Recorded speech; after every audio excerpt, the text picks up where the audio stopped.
drink. At his lowest ebb, for the first time, Best decided to confront his alcoholism. In March 1981, he checked into a group therapy program at the Vesper Hospital near San Francisco. One of the things that concerned me with George coming in was, one, his age. He'd been playing for a long time. The second was knowing what alcohol as a drug will do to the system. There isn't an organ in the body, there isn't a part of the body that isn't just ripped. This is a poison. 2, 3, come on, George. So it's got to be affecting him. It's got to be affecting his body. It is a remarkable feat that he was able to perform it that well, given what he was doing to his body.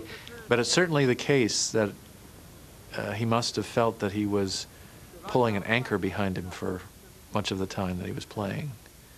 The mental fuzziness, the hangovers, the funny feelings because of failed obligations that you have to shut aside when you're going out on the field. All that must have been a lot of extra work. George's fame was a double-edged sword of just disastrous consequences for him personally. The press, the parties, the celebrity was designed. God, if there was ever anything that was designed to interfere with somebody trying to get sober, it would be that. Many others could come into unit and they could say, okay, this job that I've been doing, I've been bartending for the last 10 years, I think I'm going to quit that job. Probably a good idea. George is not in a position to suddenly decide that he's not going to be George Best anymore.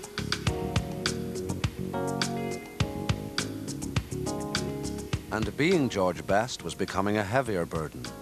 Whilst back in London playing for Fulham, he was attacked by a stranger in a King's Road pub and suffered a deep and bloody gash to the head.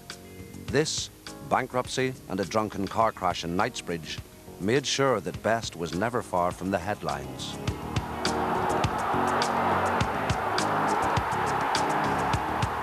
Every day there was a George Best story, but they were diverse. It wasn't George Best opens a supermarket, or George Best goes with his little baby to a birthday party.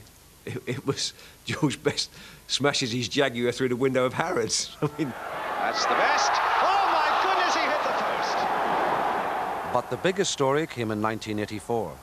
Best failed to appear in court on a drink driving offence and assaulted a policeman who came to arrest him at his Chelsea flat. When he finally had his day in court, Best was shocked by the outcome. George Best's appeal against his prison sentence has been rejected. He'll spend Christmas behind bars. He was appealing against the severity of the sentence, 12 weeks for driving with excess alcohol, assaulting a police officer and jumping bail. The first part was horrendous because it was over Christmas and New Year, and I was in Pentonville instead of an open prison.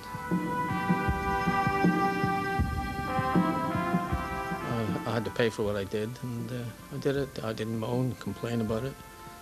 It wasn't pleasant, but it was just another part of learning, I suppose. I know I'll never go back, no matter what happens. 10 years after he had been dropped by Manchester United, George Best's life was in free fall. But his body had yet to hit rock bottom.